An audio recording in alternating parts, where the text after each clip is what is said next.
Hello, everyone, and welcome to Mind2Mind. I'm Tiffani Neilson, and with me is my incredible co-host, Dr. Joe Perez. How are you doing today, Dr. Joe? Hi, Tiffany. I am doing great. Thank you so much for asking. I'm enjoying life and really happy and excited about the amazing mystery anniversary trip that I took with my sweet wife Diana a few weeks ago. And I think I probably got a bigger kick out of all of the different surprises for her that I had kind of baked into the trip than out of the whole trip itself. We had a blast. I'm also looking forward to speaking at MIT in the middle of this month. It's the 17th annual CDO IQ Symposium. They're expecting probably between 1,100 and 1,200 to attend. Lastly, I was featured in an article in last month's Digital Chronicle magazine. They also selected me as thought leader to be featured in their upcoming book called Innovations in Digital Transformation. I'm still in shock over the whole thing. I can't believe it. It's a big honor for which I am profoundly grateful. So, how are things going with you, Tiffany? Things are going great, but first of all, congratulations. And second of all, where was the mysteries trip to? Well, thank you. You're so sweet to say that. The mystery trip was to Myrtle Beach. We had a great time. Yeah, if you haven't been, I strongly recommend it. They've got so many different things. One night we went to a pirate show. It was a dinner show with pirates doing all kinds of antics and acrobatics and aquatics and everything else. It was just a wonderful show, and you get a huge dinner with it. And we also got to go on two cruises, not one, but two cruises. They were only about 3 hours apiece, but still, they were cruises. One was a dolphin cruise, and the other one was a dinner cruise on a real live paddle boat. And I mean the paddle boats that are driven by the paddle wheels, Mark Twain type thing. It was just gorgeous. We just had an incredible time. The most important thing, of course, was being with my sweet wife. That's the thing that I enjoyed the most. Well, thanks for that clarification, Dr. Joe, because for a second I thought you said cattle boat, and I was wondering how these cattle were steered about. So That's thanks pretty for good. clearing that up for me. Yeah. And for me, I'm super excited because I am about to be a mom, a first time mom. Yay. So I am super excited. And my little boy will be entering the world any moment now. So I just cannot wait. And additionally, I don't think there's any news bigger than that, but we are gearing up No. for our Summit of Things event this October, which is pretty exciting. And I just submitted an article for CIO Look magazine that will be featured, and that is the emerging or the the one. Let me just back that up really quick. It is the ethical implications of emerging technologies, and I'm also going to be honored as one of the 10 most influential women in marketing for 2023 by CIO Look magazine. So, also very exciting. Awesome. That's great. You deserve every bit of that honor, Tiffany. You're just the greatest. Oh, thank you so much, Dr. Joe. Yeah. And now back to today's topic, which is companionship. And what is companionship? Well, companionship is a feeling or fellowship of friendship. And companionship is also associated with the love and companionship of marriage. And I was curious about companionship. Is it considered a want or a need? Because we've talked a lot about that in our different episodes about really separating our wants from our needs. So I was wondering, what is companionship? Is it a want or a need? And it's actually a human need. And it establishes a sense of belonging. And having a companion in life, whether they are a relative, friend, or carer, helps keep the mind active, prevent social isolation, loneliness, and serious mental conditions. So very, very valuable to have companionship in your life, and Mhm. it's necessary. What does companionship mean to you, Dr. Joe? Well, that's an excellent question, Tiffany. Um, Companionship often looks like, let's see, desire to spend time together, someone to go on adventures to new places with. It means loyalty, someone to hang out with and meet others, someone always up for having some fun, someone to provide comfort and a listening ear, and ultimately unconditional love. You know, I I don't see companionship as a fleeting desire or a want, but a need, as you said. It's something that's ingrained into our very being as humans. Maybe even woven into the fabric of our existence. And I don't think it's going too far for me to say that it nourishes our souls. You're able to find solace in the presence of another living, breathing human being, knowing that you are not alone in this big, vast world that we live in. It's something that fortifies us against the perils of social isolation and the gnawing grip of loneliness. We could exchange thoughts and ideas when we're in the company of others, keeping our minds agile, fueling our intellectual growth and broadening our perspectives. We need not one, but we need that extra stimulation that companionship brings, Tiffany. We need to be challenged and inspired. But you know what?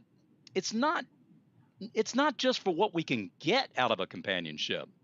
It's also about what we can give as well. I mean, sure. Yeah. We we have a support system that's going to help us, right? And there's someone around that we can lean on, and someone with whom we can share our burdens. But we also have the opportunity to take on someone else's burdens, to try to share their load, and to try to make their day brighter. Now, to me, Tiffany, I get a great deal of satisfaction when I know that because I have extended a helping hand, somebody else is going to be better off because of it. Now, I don't really know who said this. I don't know if it might have been Ralph Waldo Emerson, or I don't know, some obscure writer. I have no idea. But I have heard this quote before, and I really like it. It goes something like this: In the symphony of human existence, companionship is the melody that brings harmony to our souls. How cool is that, right? Yeah. Okay, well, anyway, that's my 2 cents worth. How do you see it, Tiffany? Well, I love that, Dr. Joe, and I definitely see it as a two-way street, as you were kind of leaning towards there. That it's not just what you can get out of it, but it's also what you can give to a companionship Yep. relationship. So, definitely love that. And for many, companionship can be found in friendship, and it's about having a companion to do things with, like go for a walk, go to a movie, out to exercise, go shopping. And companionship is like a friendship. It's just a very stable friendship. It's about growing a sense of trust and security and loyalty, as you mentioned. And my first friendship that grew into companionship began in seventh grade. And that was with a fellow classmate named Janessa. And do you know what, Dr. Joe? Hmm. She is still one of my best friends today. Aw, that's And although neat. I moved across the country and she stayed in my hometown, I talk to her quite frequently and visit her every Christmas when I go home. And she even came out to Vegas to visit me and brought her daughter. And the bigger picture is that all through my life, when I faced challenges and I needed that sense of companionship, she was there. And it's Hmm. a friendship that just grew into this amazing relationship and companionship where no matter how long it's been since I talked to her, I could pick up the phone and it was like we just talked yesterday. We could just pick up right on the same path. And there's so many other friends that I have that same friendship and companionship is there where it's just like we didn't miss a beat. And I'm curious, have you ever had a friend like that, Dr. Joe, that has Oh my helped goodness. you have companionship in the past? Oh my goodness. Well, Tiffany, I've got a neat story for you there. So, more than 40 years ago, more like 45 or so, I was a freshman in high school. I was a new kid. It was a new school, and I was a new kid. And there was this one senior guy named Ron. He was really popular, played on both the football and the baseball teams. Now, we didn't really talk a whole lot to each other. I mean, he's a senior, I'm a freshman, but still, he was a really nice guy, and he had actually gotten lunch for me a couple of times, which was great. This was a private school, so one of the study classes had everyone from all grades in the high school, from freshman through senior. in the same room, this big old room. I was trying to get the jump on my homework, so I kind of had my head buried in my books, not really paying a whole lot of attention to what was going on around me.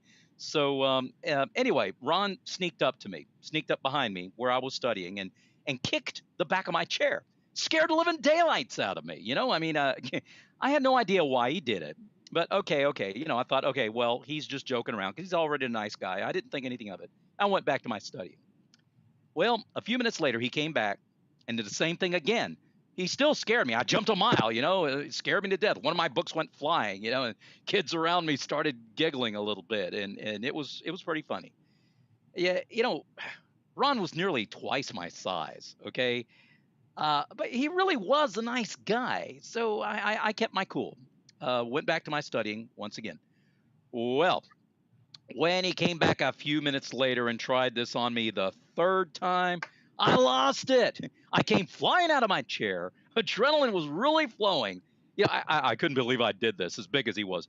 I pushed this guy across the room and literally lifted him up, body slammed him on the floor, catching him and everybody else around me totally by surprise because he was so much bigger than me. Well, just as I was about to slam my fist into his face, the assistant principal and one of the other teachers somehow managed to pull me off of him, and they sent us both downstairs to the principal's office. All right.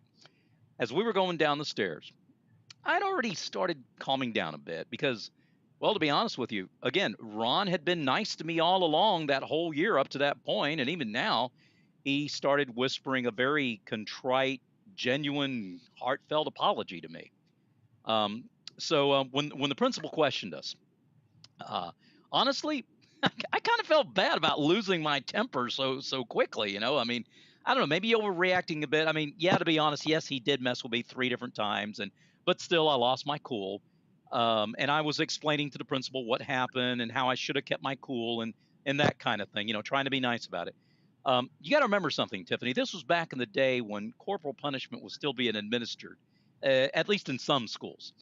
And so when the principal said that we would each be getting 5 licks or 5 swats with the paddle, well, okay, resigning myself to my fate, I stood up to, how shall I put this, assume the position, okay, and awaited my fate with gritted teeth and courage. All right. Well, to my utter shock, before anything else could happen, Ron yells out, Wait, this is all my fault, Mr. Hale. Yeah, Joe lost his cool, but I provoked him. Please, don't swat Joe, Mr. Hale. Give me his licks and mine. Wow. That totally blew me away. I was not expecting that at all. Ron took my swats. This young man grew 10 feet in my eyes that day because the very next day in our daily assembly, he apologized to me in front of the whole high school. Of course, I returned the favor, and we shook hands and everything. I mean, shoot, we even hugged for that matter. But you know what? We have never had a crossword with each other ever since. We became the best of friends, 45 years or more, and we kept in touch over the decades since then. His wife were a huge comfort to my family when my father passed away in the early 90s, and then to me and my wife and kids when my mom passed away a few years after that. And we're 500 miles apart from each other now, geographically anyway, but we still keep in touch more than 40, 45 years later.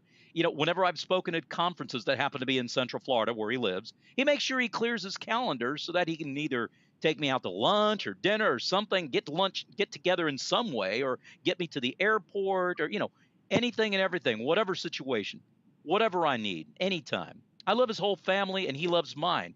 He's taken an interest in my family, my kids. He keeps up with my conferences. I keep up with his.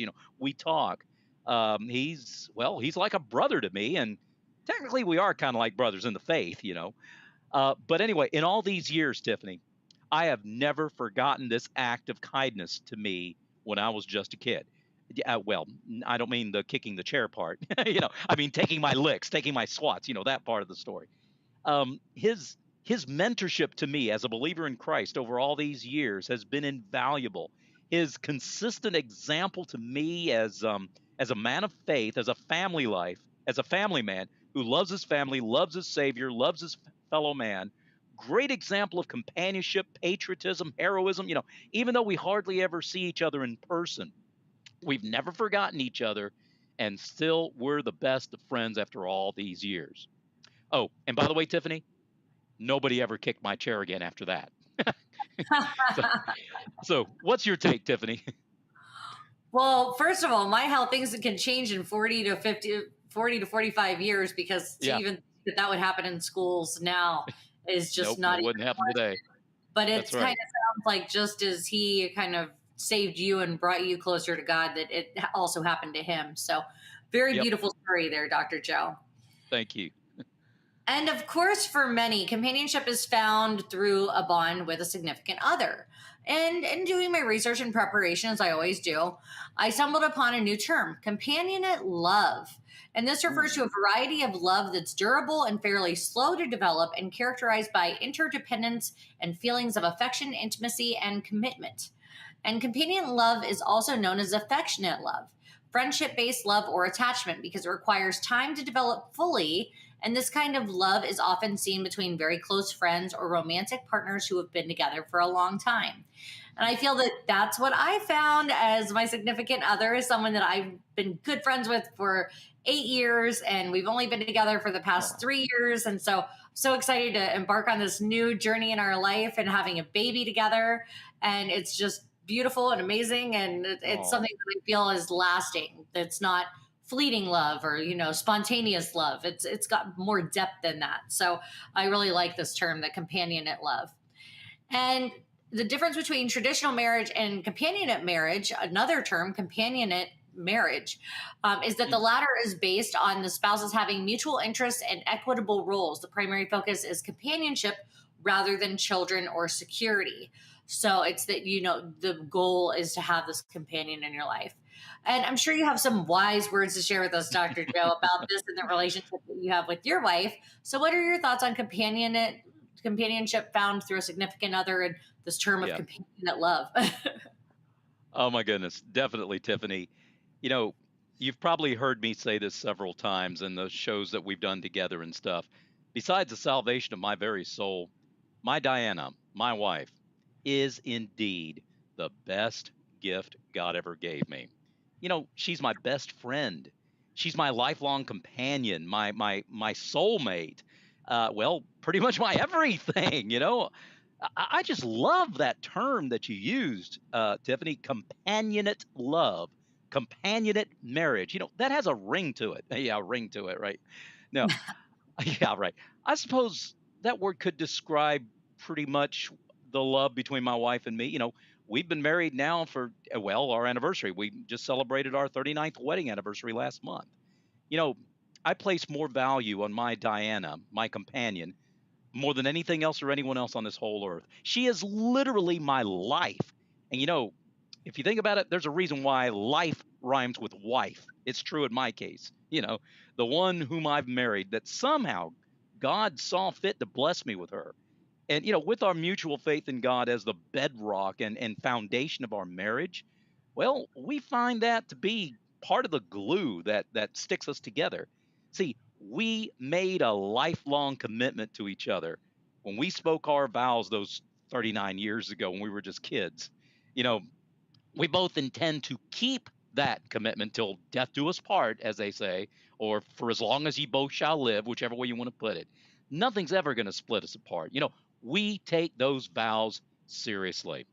But at the same time, we don't look at them as a duty, nor do either of us feel like we're being somehow obligated or forced to be companions or stay together. No, on the contrary, we were made for each other.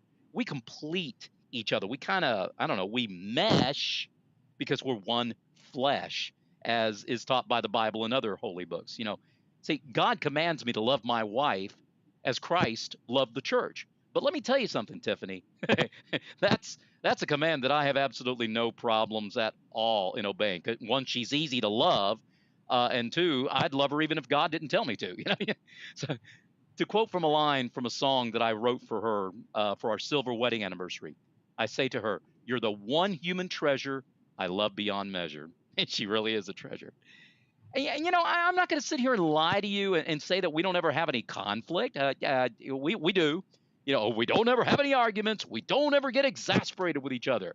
That's baloney. We do. Okay. Hey, that's bound to happen with any couple. I don't care how much they love each other.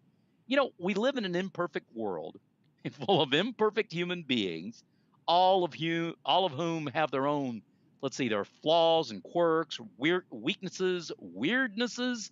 I don't know. Is that a word? I think I just made that up. Anyway, faults, failures, shortcomings, you name it. We cannot please each other all the time. We can't do it. And as much as we might try to say, well, I'm going to get this 100% right all the time, it's just not going to happen because we're flawed. And that's why there's this thing called patience, this thing called forgiveness, this thing called understanding, love. It's knowing that in spite of all of our faults, failures, quirks, weirdnesses, whatever the word was, all those other things I said that I can't remember. We accept each other exactly the way we are, warts, wrinkles, and all. And that's part of being human, right? Whatever mistake that she might make that makes me madder than a hornet or whatever is totally squashed by the fact that I recognize that I am capable of mistakes that are just as bad, if not even worse. And most of the time they are worse, Hey, I just stop and remember all the times that she forgives me for all the dumb, stupid things I do. If I think about that and I ask myself, why shouldn't I be willing to do the same thing for her? If she can put up with all of this, okay, then certainly I can put up with her. Again, she's easy to love. Now, that might sound negative to some, but no, I'm only saying it to make a point, okay? The scenario that I just painted here is what we may be like at our worst. Okay, if even then we can accept, understand, forgive, and move on in this companionate love, then how much more should we do so when we are at our best? You see, Tiffani, sometimes we might do things that might seem hurtful. I don't know, maybe I might do it a little more than she does. I don't know. But it's only a matter of not thinking about it.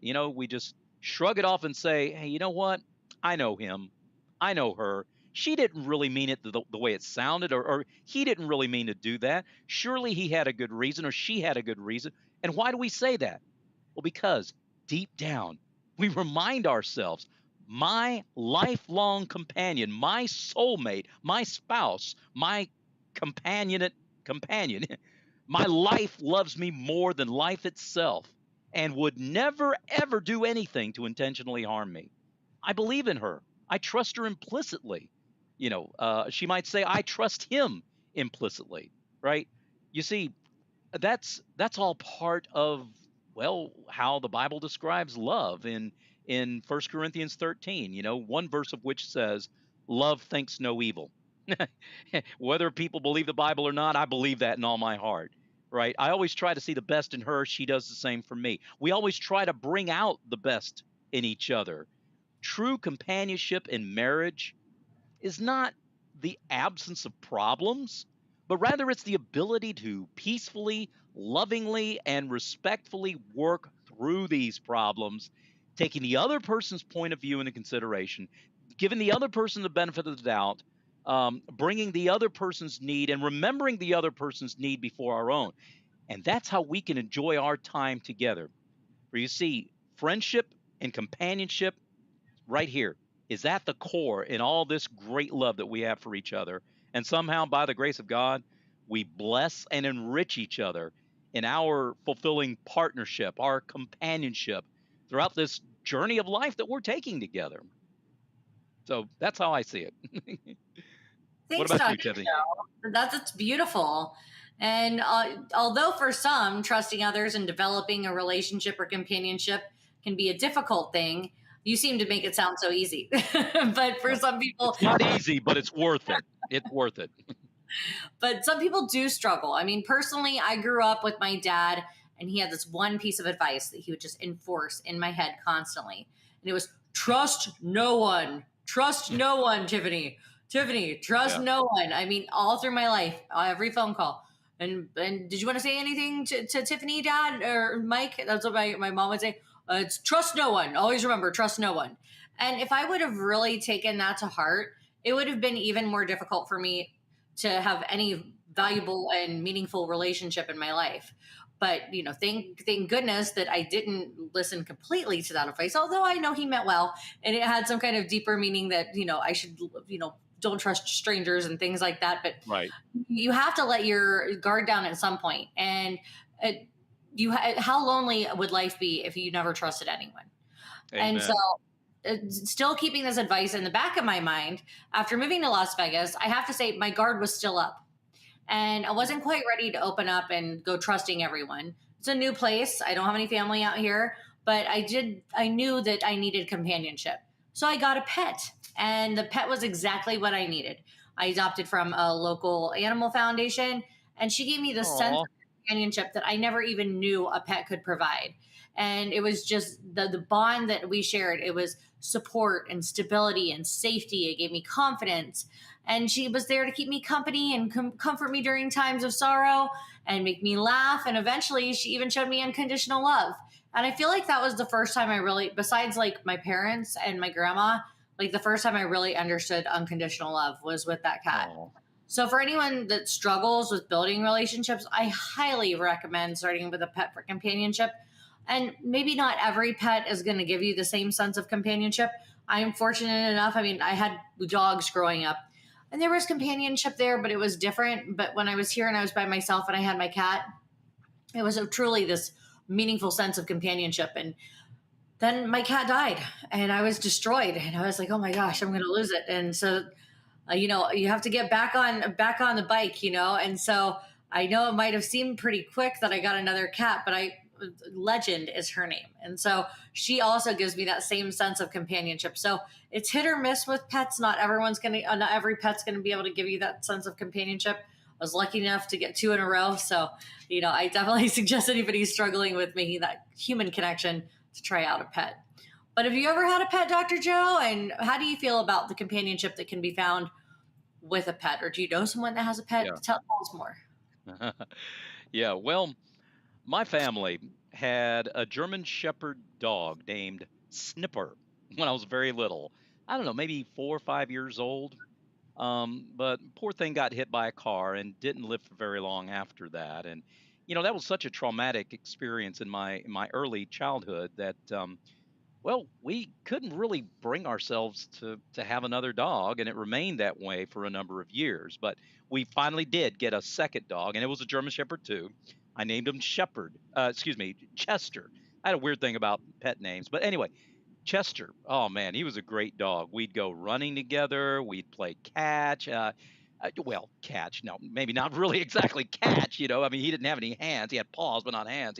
So we never really caught the ball unless maybe he would catch it in his mouth every now and then. But whatever you want to call it, the game where you throw the ball, dog goes running after it, he grabs it in his mouth, catches it or not, whichever, and then he brings it back to you. It's Yeah, fetch. fetch, fetch. Yeah, that's it. Rinse and repeat. Fetch, go fetch. Right. Anyway, those were good times. Um, but yeah, just as you described with your two cats, Chester provided unconditional love and loyalty for me. But not all pets are like that. I mean, I suppose they each would give affection in their own ways. Different breeds within the same animal do the things differently. Different animals do things differently.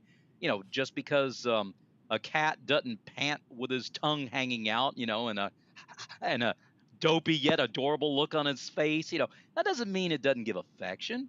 It gives affection in its own way. But some of the best parts of the whole pet experience are knowing that they're going to be around to greet us with excitement when we come home. Some more than others. Offer comfort in time of need in their own way, and remind us of the simple pleasures of life. Not only that, but they can be pretty nice and warm on a cold day, unless it's a snake. But yeah, four-legged members of the family. It is my son and his wife had a couple of dogs, and they still have dogs.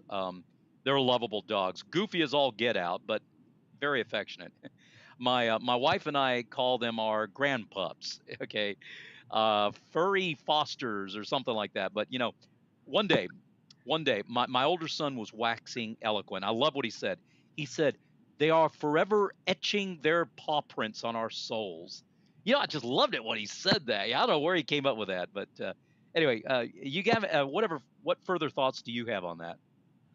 Well, Dr. Joe, I think that you really, I know we say this a lot, hit the nail on the head when you were Yeah, talking about different animals being able to give you companionship and affection in different ways. Because right. when I lost Kitty, which is I have a funny thing about naming pets as well.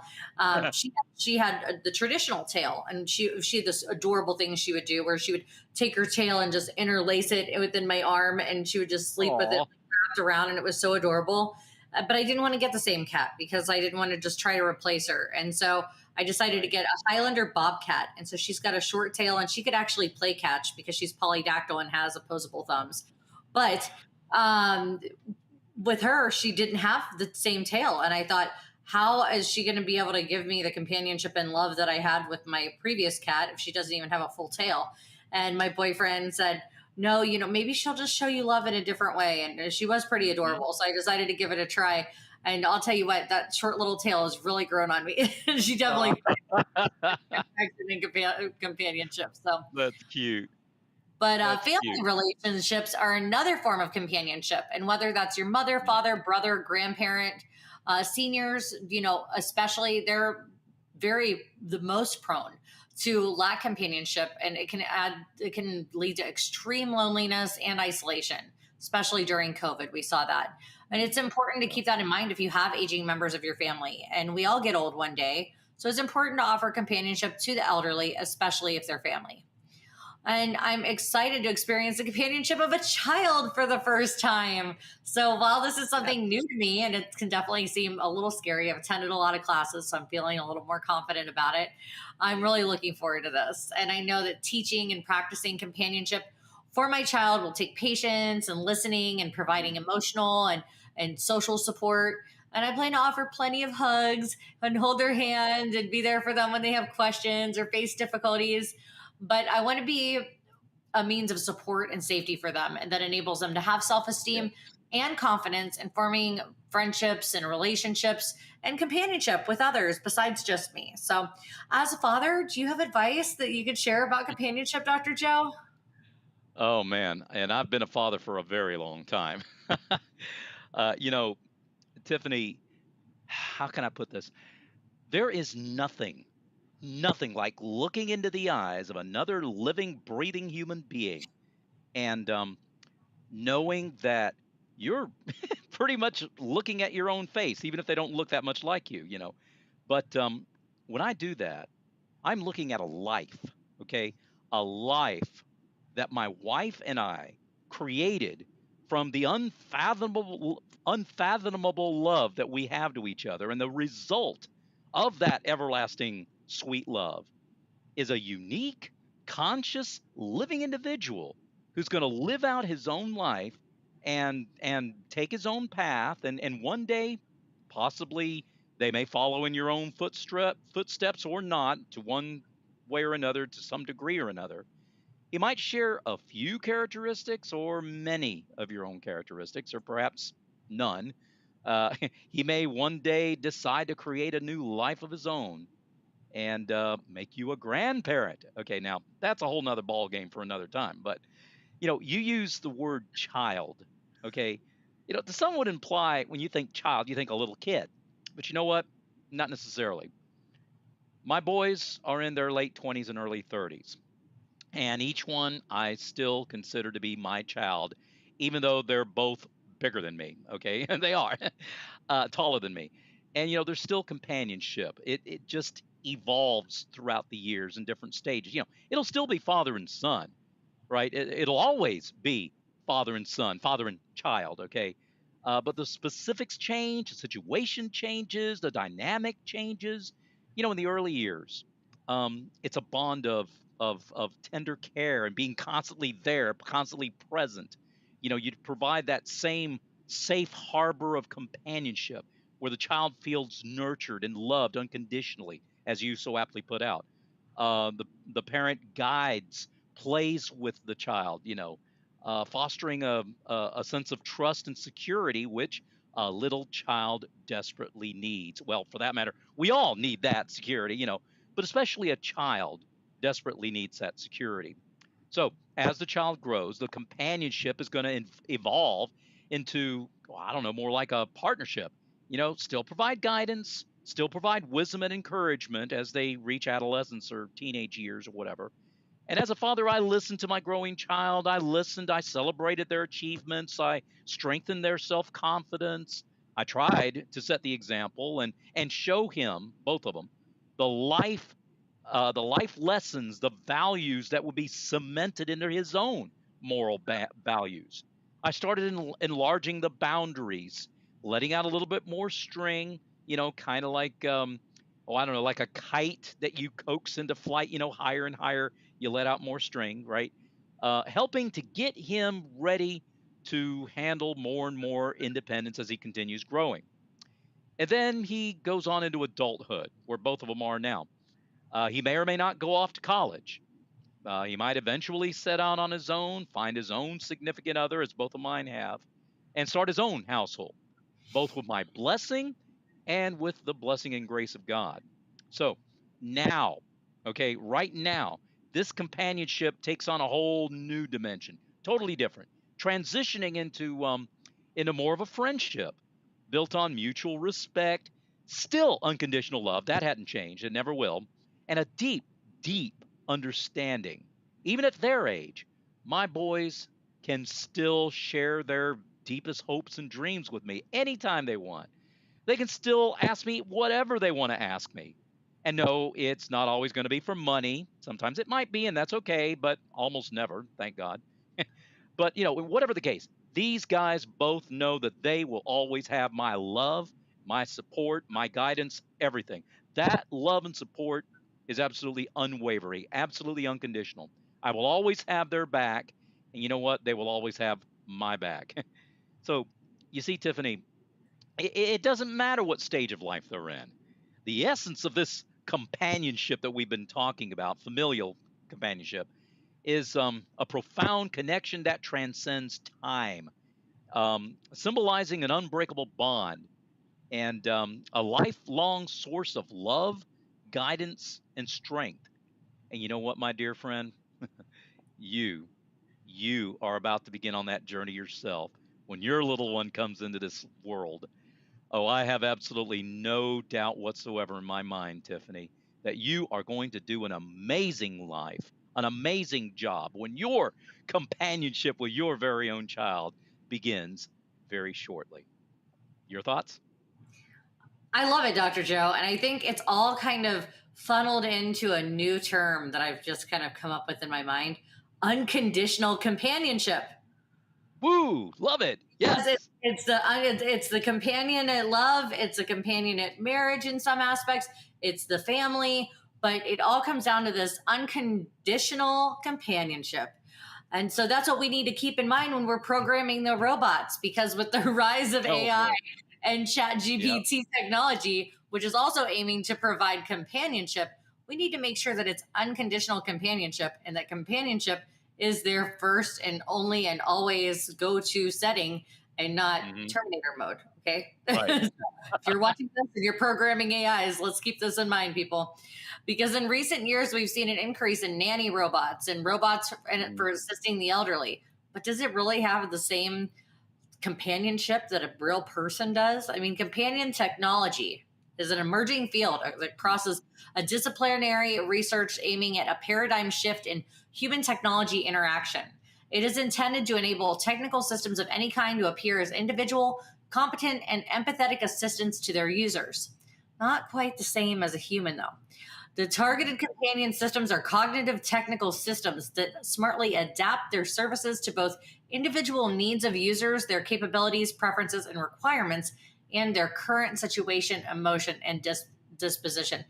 I mean, I got to give them credit. I see where they're going with this, but I just don't ever Sure. see where it's going to be a replacement for the interaction that another human being can bring. And I've even heard of efforts for AI to read stories to kids using the voice of a deceased relative, not only is this very confusing for a child, let's just Whoa. leave it at that. It's very confusing for a child. I mean, Yeah. I've got mixed feelings about this because while the efforts to use technology to fill a companionship void may seem noble, I think it's better that we form relationships and see companionship from living beings. Yeah. And we all have to see what happens as technology continues to evolve. But for now, I encourage you to form real relationships with real people and with family members and with pets to gain the same sense of trust and love that companionship can provide. I don't see technology as a replacement for this. I just don't. I know where they're trying to go, and I know there's people that don't have a lot of other options, but Chat GPT cannot replace hanging out with your Mm-mm. friend. It can't Nope. replace hanging out with your sibling. I mean, if you're deciding on, let's see, should I talk to Chat GPT tonight or should I have a conversation with my family? Pick up the phone and call your family. Go have dinner with your family. Amen. This is a no brainer here for me. What are your thoughts, Dr. Joe? No brainer. Yeah, no brainer for me too, Tiffany. I tell you what, um, I couldn't agree with you more, Tiffany.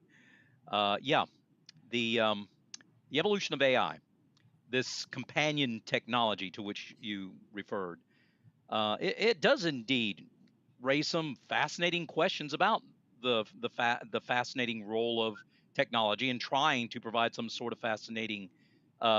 of artificial companionship. Now, as you called it, noble. I agree. The efforts are noble, and some advocate the approach. They truly mean well. I think many of them do. And technology might be able to bridge some gaps and does offer some assistance. But just like you so eloquently said, there is no way that technology can replace real companionship with real people. I mean, sure, technology can offer convenience, efficiency, and maybe even what might be passable for simulated empathy in some way, maybe. But to fully replicate all the various nuances and intricate complexities of real human companionship, nope, not a chance. No way. See, real relationships, real companionship, as you encourage us to have with real living beings, whether you're talking about family members, friends, or pets, again, as you mentioned, the different facets that we've been exploring in this episode. These provide a genuine sense of trust, love, and emotional connection that cannot possibly be replicated by technology. Not at all. There's a difference between simulation and replication. You know, maybe, just maybe, in some limited sense, companionship systems that you referred to, I don't know, they might have their merits in some context in a limited way. Some might bring up the philosophy, hey, something is better than nothing, but nah, it's still absolutely vital to prioritize and nurture real relationships, fostering meaningful connections that are going to continue to enrich our lives and fulfill our natural built-in normal human need for companionship like we've talked about. Again, there is no way that you're going to get all that from a machine. Ultimately, hey, it's through the genuine interaction and bonds that you and I've been talking today, Tiffany, that we'll be able to find profound understanding, empathy, and shared experiences that truly are going to continue to shape us as individuals. Hey, that's the way God made us. And even if technology somehow, someday improves enough and gets sophisticated enough to offer something that might one day pass for simulated companionship to some people, still, no, it still pales in comparison to the real warmth and relationship in which our souls find their true companionships.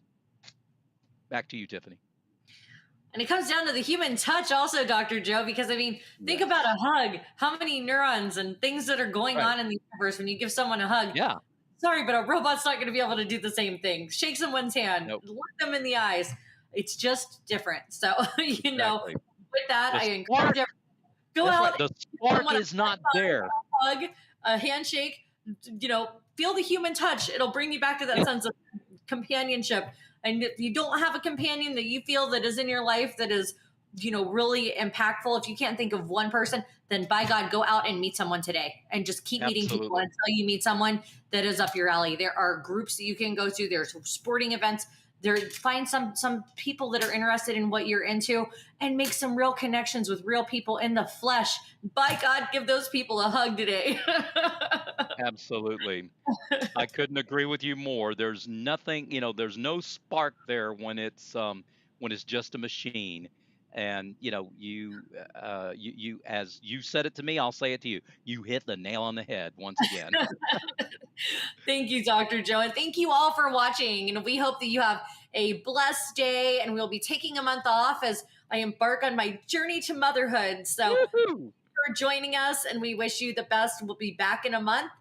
Well, not next Absolutely. month. We'll be skipping a month, but the next month we'll be back with more. So thank you for joining us. And we are looking for sponsors. If anyone would be interested in being featured in our content, please reach out to us about that. And as always, thank you so much, Dr. Joe. It's been an incredible conversation. And I look Oh, forward to thank our next one. you. Thank you so much, Tiffany. You are just an incredible co host, and quite soon, an even more incredible mommy. Wishing you all the best as you embark into this new journey, bringing you that sweet little boy into the world. Thanks, Dr. Joe. Have a great day, everyone. Bye bye. Bye, everybody. Bye bye.